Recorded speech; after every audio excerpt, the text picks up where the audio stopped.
Welcome to this detailed demonstration of the second segment of the Notification of Intent to Submit milestone, released as part of the HDR Thesis and Examinations project. This video steps through the nomination of examiner stages, which are available to the HDR administrators, primary supervisor, and the delegated authority.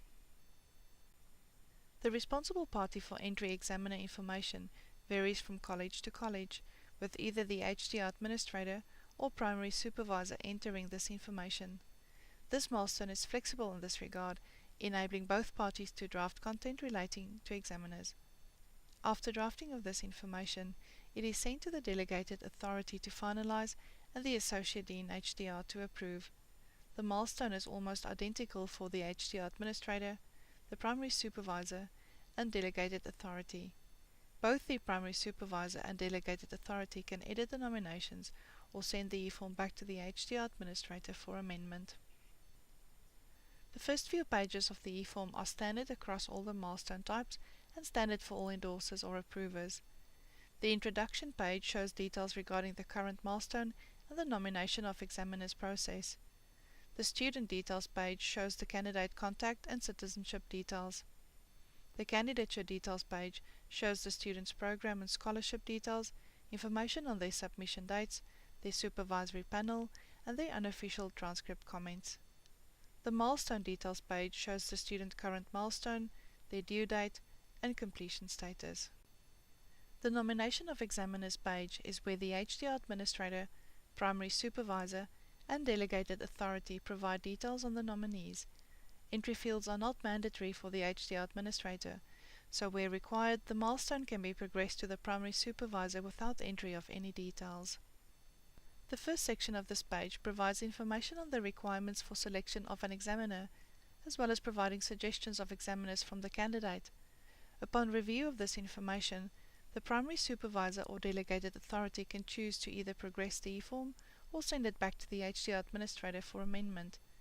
In order to progress the milestone, some of the examiner details are mandatory. However, if a choice is made to return the milestone to a previous party, then none of the e-form fields are mandatory. On this page, the number of examiners required for the examination panel can be set. Please note that this number can be changed by other parties as the process progresses. Within the Examiner Details section, details can be provided regarding the preferred examiners. Each examiner preference section is made up of a number of accordion tabs. Click on the tab to expand the section. The nominee's name, address, phone, and country details can be entered on the Personal Details tab. The nominee's academic organization and location of that organization can be entered in the Academic Organization tab. The Experience, Contact, and Availability tab is used to capture the nominee's CV and other supporting documentation or correspondence with the nominee. Any issues surrounding sanctioned countries must be documented within the Sanctions tab.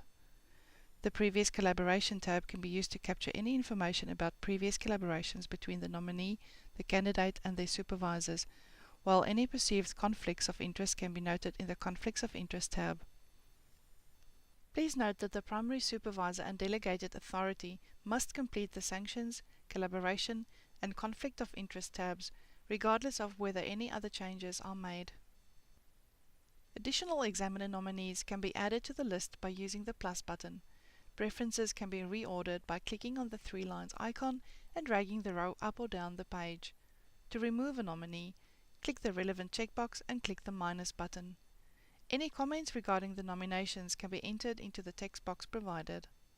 If you are the delegated authority, additional endorsements may be required. If the candidate has applied for thesis access restrictions, these details are provided on the Thesis Access Restrictions page. Details include the type of restriction, the length of time requested, which sections of the thesis need to be restricted, as well as supporting information provided by the candidate. Reasoning surrounding the decision can be provided in the text box. Upon submission, the milestone will either be sent to the next party for action or sent back to the HDR administrator for amendment. This functionality is dynamic based on your selections within the e-form.